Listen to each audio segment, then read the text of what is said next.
Hello and welcome. I'm your host, Mark Gabberti, and this is a podcast for entrepreneurs who are looking for the breakthrough for their businesses. Entrepreneurship is often depicted as a game of patience, strategizing, and persistence. While the strategizing and persisting parts are definitely true, one entrepreneur wrote the guide for impatient entrepreneurs who aspire to turn their experience into profit. Today's guest is an entrepreneur, speaker, and author.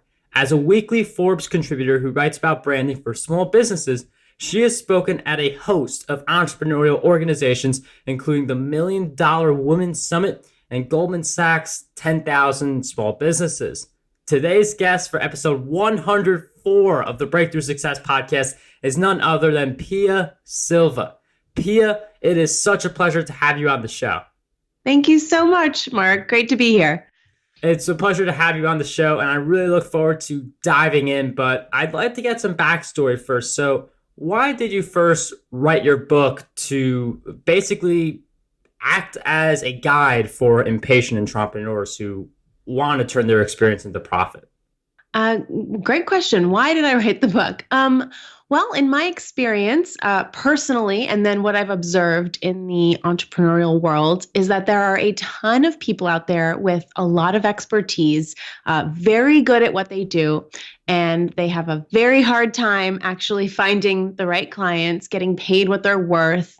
They spend a lot of time just spinning their wheels, networking, and not enough time actually delivering on the value that they have. So my book, Badass Your Brand, is all about finding out what that what that special thing is about you and how to communicate it so that you can actually attract the exact kind of clients you want. And you can stop wasting all of your time just constantly hunting for clients and instead spend that time creating value in the world, working with the people that you should be working with, that you can help, and so that you both can be prosperous. And I love that idea behind the book. And I did read it to prepare for this interview. Oh, thank you. You're welcome.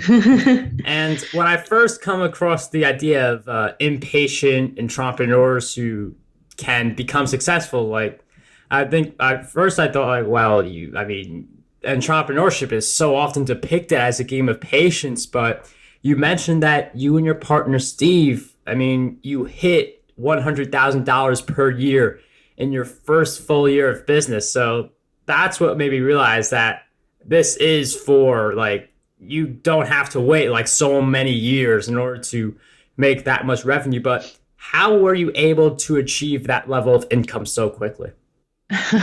Well, right. So we did have some early success. We did hit $100,000 in our first year. But mind you, that's two people living in New York City, working 24/7, really. And we're working for pennies. So you can hit $100,000 a year if you're willing to work all the time. And that's kind of what we did. So our first success, it felt good because we weren't sure we could even hit that number. But very quickly it became, okay, but I can't actually sustain this way of working. I can't sustain this lifestyle. And so, that's when we started to grow our business. I looked around at what other people were doing. We started to grow an agency. We hired a couple of employees. We were going after bigger projects. We were trying to get higher priced projects so that we could make more money in less time. And as I detail in the book, essentially, that was a nice idea, but it landed us in debt. So even though that was, there was a lot of good intention there, it actually failed us. And only when we kind of reevaluated what it really meant to be profitable and to what success and freedom really looked like to us, could we then actually build a model that was profitable and that did give us the success that we personally were looking for. And that just has a lot to do with being very strategic. So when I say impatient, I'm talking about being really specific and strategic about who you go after and not wasting time just spraying bullets all over the place and seeing what hits. And impatience does get the implication that you get the result faster, but there's obviously a lot more work that goes into getting that result, as you mentioned. And it's interesting how you mentioned that it was helpful when you started to hire employees. Even then, you needed the model in place for you to achieve the success that you achieved. But I feel like people in a similar position where they're making that 100,000 a year or something that's respectable, and they feel like they're working 24/7, but I don't feel like these same people are ready right away to give their work to other people. So what type of a shift did you have to go to start giving your work to some of your employees? Yeah, that's a great point, and it was a very big challenge for me. I think most entrepreneurs who work on their own, or I was working with my partner, we're control freaks. We want everything to be the way that we want, and certainly it was one of the biggest challenges to bring in two employees and start to offload our work to them. And to be perfectly honest, I had never done it before, so it was challenging. I wasn't great at it. And ultimately they were very expensive, and they doubled our overhead having the two employees. So that's part of why we ended up going into debt, was because our overhead was so high. And because our overhead was high, we had to get bigger projects in order to pay for it. So, I'm probably not the best person to talk about how to offload that work. Here we are years later. I don't have internal employees, and I'm going to keep it that way. But I do have lots of people who work for me. I just prefer to work with contractors because they all bring expertise, and I prefer to hire people who are going to bring higher level thought and strategy and actually help me figure out what to do. And they aren't just doing whatever I ask them to do. So that's the way that I have solved that problem. And I teach entrepreneurs how to do that because I find that that is a higher level of value than hiring employees at the least you can pay for them and then having to train them on everything. It's actually a big use of, you have to use your time to do that. And you have to weigh the costs and benefits of spending that time training someone versus hiring someone who's actually going to bring expertise that you don't even have to the table. So that's the model I prefer. And one of the other things that I came across when I was reading your book is that there are a lot of people who they're afraid to charge over $100, and you are able to charge premium prices for the services that you provide. And I'm wondering, how do we get to that point where we're more able to offer premium prices, whether it's for a product or a service?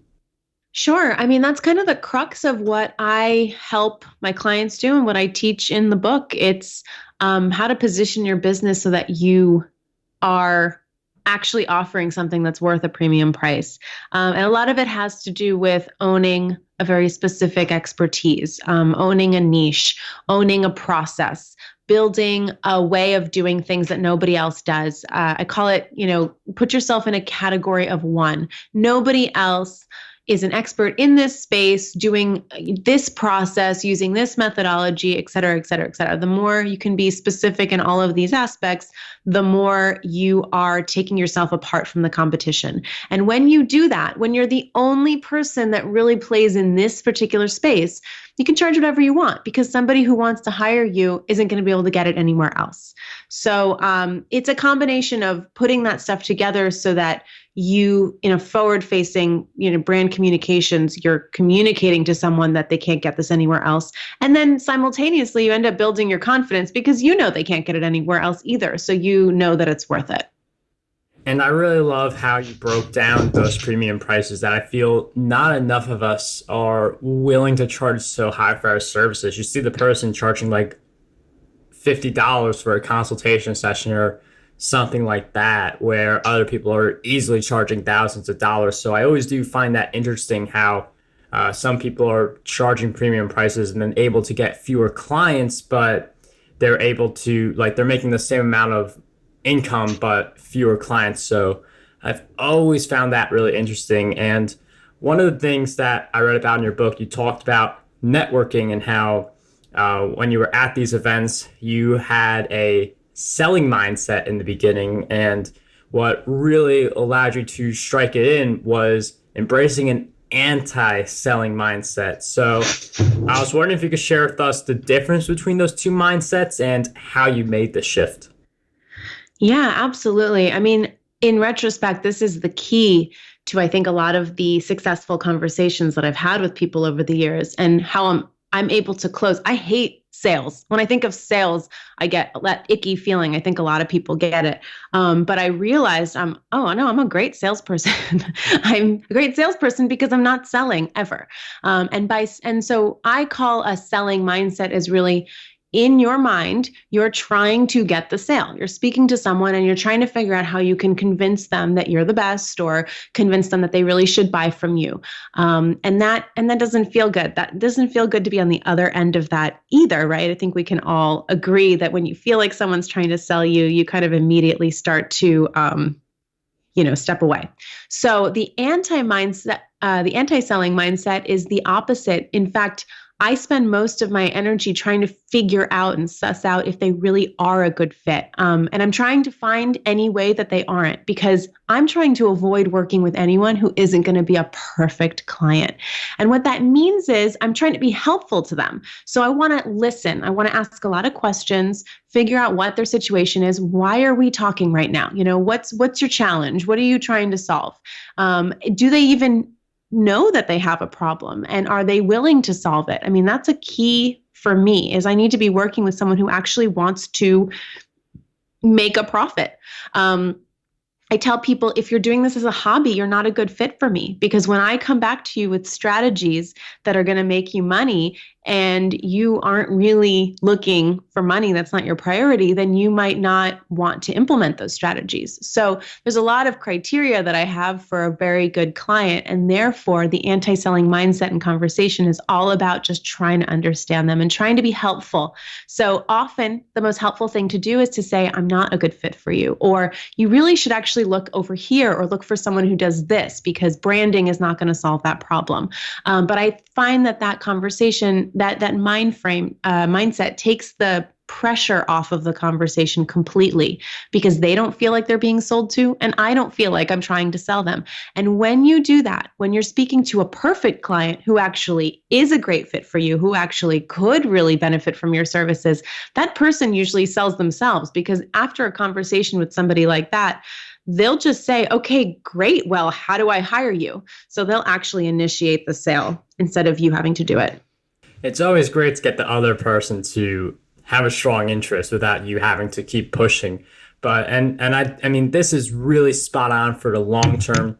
I see some people thinking though that, I mean, some people are like trying to get any client that they can possibly get for the short term, while that may be bad for the long term. People sometimes think in that short term sense. So how did you get to the point where you're saying no to people who wouldn't be a good fit? Because I feel like some people will take on any client who comes in. Yeah, and I know it's scary when you need clients to turn down potential work. So I'm not trying to take anything away from the fear of needing a client right now and not being able to say no. The way that I did it was really to start saying no to everyone outside of our niche. So we repackaged our services after we went into debt into the model that we do now, which we do this two-step model called a brand shrink and a brand up. And the brand up is a 1 to 3 day intensive where we build your entire brand. There's more details to that we can talk about if you want, but in general, building an entire brand strategy, design of the logo, the design and build of the website, the copy, all the materials, doing all of that in a 1 to 3 day intensive is a pretty unique process. Not many people offer that. I don't know anyone who offers that actually. But it's also not a good fit for everybody. It wouldn't work for a larger company because they have too many opinions. There's too many people who you need to ask and get sign off from. It doesn't work as well. We found over the years that it doesn't work as well for products for some reason. So, just by owning the process, we ended up saying no to a lot of companies. And that was because we didn't want to fail them. I didn't want to take on a client who where the project wasn't going to work. It wouldn't be in my best interest to do that either. The client would be unhappy. We wouldn't maybe be able to finish the project in time because there's all these opinions in the room. So right off the bat, owning a process will kind of force you to say no to people outside of that process. And then over the years, we have become better and better at understanding who, even more granularly, who's going to be best for this. Now we only work with 1 to 3 person service businesses. Those are the people that we found get the best value out of our process. So I am looking for only those people, and everybody else, I just tell them this isn't a great fit. And I have people who come to me and say, well, I know I sell products and you don't brand products, but do you think you can make an exception? And, it's like, well, we could technically, but it'll just be more work for us. We know that there's another client around the corner. So you'll get there. But in the very beginning, if you just own your process, that's the easiest way to say no to everybody else. And some people listening to this right now, they may have clients and they were in that mindset of hire any client who comes walking in. Other people may be a little deeper into the process where they're able to say yes to some, say no to others. But regardless of how many clients our businesses have, we need to strike that balance between clients, growing our brands, and everything else that happens in life. So how would you recommend balancing all those different assets within our lives? Well, so I think of each individual client as having multiple levels of value. There's the money they pay you, right? That's the most obvious. They pay you money for your work, and that's valuable. We all need money to live. But then there's these other levels of value that I think most people ignore. One of them is the experience of working with that client. Every new client you work with has the potential to give you more experience in your area of expertise. And if you're willing to learn, you can always learn something new. I mean, I learn something new from every client we do. And it gets more and more nuanced as we go forward, but I look for those lessons because I want to get better. And the other thing that is incredibly valuable, or can be if you stay in your niche, is that you build your reputation. So every time you work with a client that is in your specific area of expertise, you are only solidifying that you're the expert in this space.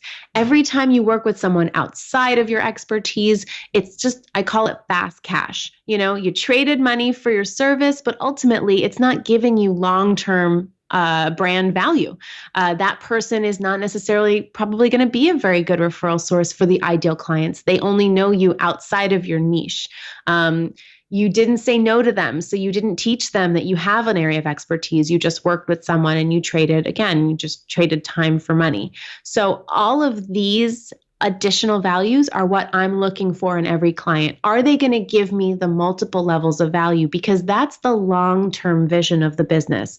I'm looking to build this over years, because the more you invest in that kind of value in every client, the easier the clients will come to you over time, because you're planting these seeds with all of these ideal clients who are happy with your work. You're increasing your value and your skills, so you're getting better at your expertise. You can charge more when you're better at your expertise. You can charge more when you're increasing the value of what you do. So, I like to look at the big picture, and every client has the potential to either add or even possibly subtract from that big picture goal. And when it comes to continuing to do work for those clients and being able to have that work-life balance in a sense, what is your recommendation for that area? Well, I think it's a great question, because it's very it's valuable to always figure out what work-life balance sounds like to you, right? It's different for everybody. Over the years, I've continued to refine it. So these days, this summer, we redefined it yet again. So now we only work 1 to 6 p.m., 5 days a week. That's a shift. We used to work from 10 to 6, 5 days a week. But we realized that work-life balance, we can make it that much more luxurious for ourselves if we're more strategic about how we spend our time. So, you take the amount of money you want to make, the amount of hours that you want to work, and you figure out what price points you need to hit in order to make that happen. Once we hit price points where we could make the 5-hour day work, we we started cutting down on our workload. And that means outsourcing more and more work as well and being more organized, but it's doable. So I'm here to say that it's definitely doable. And as long as you're very clear on the steps needed to get there, you can get any kind of work-life balance you want. And work-life balance is such an important area, which is why I bring it up. And everyone I feel like would have a different answer to it, like how to achieve it. Is it even a thing? So that's Agreed. something I really love to explore. And trust me, I've heard a lot of different opinions about work-life balance. But another thing that I've heard a lot of opinions about is unlocking your potential. And I'm wondering, Pia, if you could share with us, what do you believe holds most people back from reaching their full potential? Well, I think fear is the obvious one. Is that too cliche? I think fear is what's holding everybody back. I think most people make most decisions based on fear and avoiding things that they're scared of. So, one of the biggest things I've done in the last year and a half is we did it, me and my partner, we did it for our business, but it doesn't seem business related at all. We did a lot of kind of internal work about working our fears and figuring out what our fears are and facing them and doing things to push on them and get more comfortable with them. And it has made all the difference. In the last year and a half, I wrote and published a book and started putting my personal brand out there. That is something that I would never have done before had I not worked through the fears of, it's scary to put your face out. And my face is on my bookmark.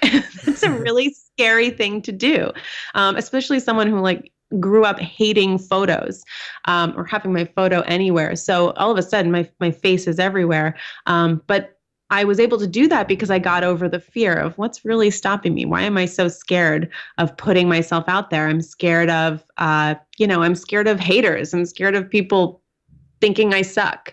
But once I kind of worked through that fear and realized what it was really about and kind of got over it, all of a sudden it opened up all these possibilities. And I'm so thankful for that because I know that I've touched a lot of people with my book that I would never have been able to touch had I let my fear dictate what I was going to do. And I really love that story of how your book, it is something quite different from normal experiences when you hit that publish button for the first time. It's like, whoa, I'm publishing a blog post for the first time. But then you get to book, and especially with your own picture, I don't like staring at pictures of myself either or anything like that. But that is definitely a very different experience. And I'm we all have different experiences with what it's like, but one of the things that I love about books is that there are just so many of them for us to read, so many specialized books on helping us achieve our goals. And I'm wondering, with that in mind, if you could share with us 3 great books that would help us grow our businesses. Oh, yeah.